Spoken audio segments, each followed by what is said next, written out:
लेकिन अगर क्वेश्चन ये पूछे कि एक वृत्त में एक बिंदु से कितनी स्पर्श रेखाएं होंगी, लेकिन वृत्त पर पूछ दे तो क्या होगा? अंतिम। इस क्वेश्चन का आंसर क्या होगा? अंतिम, क्योंकि इस क्वेश्चन में पूछ रहा है कि एक वृत्त की कितनी स्पर्श रेखाएं हो सकती हैं। तो एक वृत्त की कितनी स्पर्श रेखाएं हो सकती है? अब अगला आते हैं, वृत्त के दो बिंदुओं पर नहीं, किसी वृत्त की स्पर्श रेखा उसे कितने बिंदुओं पर जैसे ये वृत्त हो गया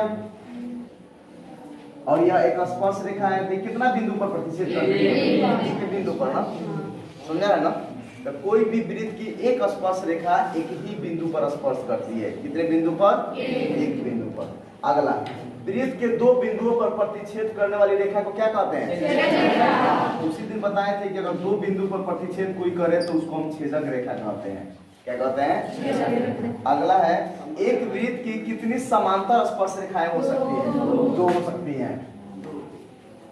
अब वही कंसेप्ट मत लगाइएगा कि इधरों से खींच कर और फिर इधरों से खींच कर दो चार, ये केवल दो। अब मतलब समांतर पाने का मतलब कि आप ऐसे नहीं ना खींच सकते हैं, ये तीन रेखाएं समांतर हो गया अगर ऐसे रहता तो, लेकिन ये स्पर्श तो है नहीं, ये तो कौन रेखा हो जाएगा? छेदक हो जाएगा। तो केवल दो ही समांतर रेखा, दो ही स्पर्श रेखा समांतर हो सकती है। दो ही स्पर्श रेखा क्या हो सकती है? अगला क्वेश्चन है, वृत्त तथा उसके स्पर्श रेखा के उभयनिष्ठ बिंदु को क्या कहते हैं?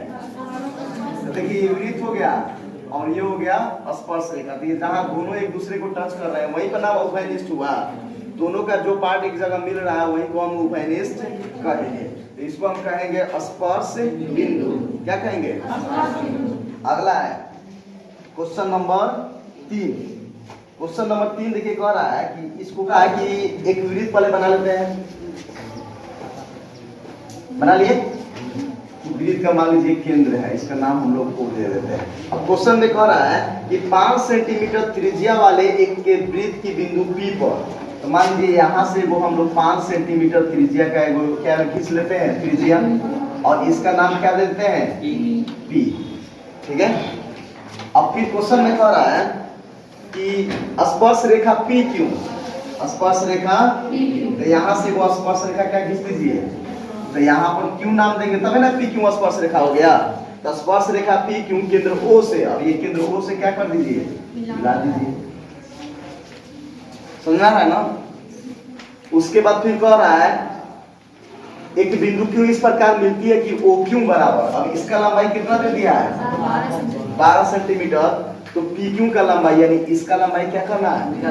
अच्छा, एक थ्योरम अभी हम पढ़ाए ना कि त्रिज्या जो होता है स्पर्श रेखा पर क्या होता है? लंब होता है। त्रिज्या स्पर्श रेखा पर लंब होता है। यहाँ लिखेंगे त्रिज्या स्पर्श रेखा पर क्या होता है? लंब। इसलिए OP लंब PQ, OP लंब। जब ये लंब हो गया तो ये 90 डिग्री हो गया, और जब ये 90 डिग्री हो गया तो ये समकोण त्रिभुज हो गया, और जब ये समकोण त्रिभुज हो गया तो इसके सामने वाला कर्ण होता है। 90 के सामने वाला क्या होता है? तो आपको क्या निकालना है? PQ।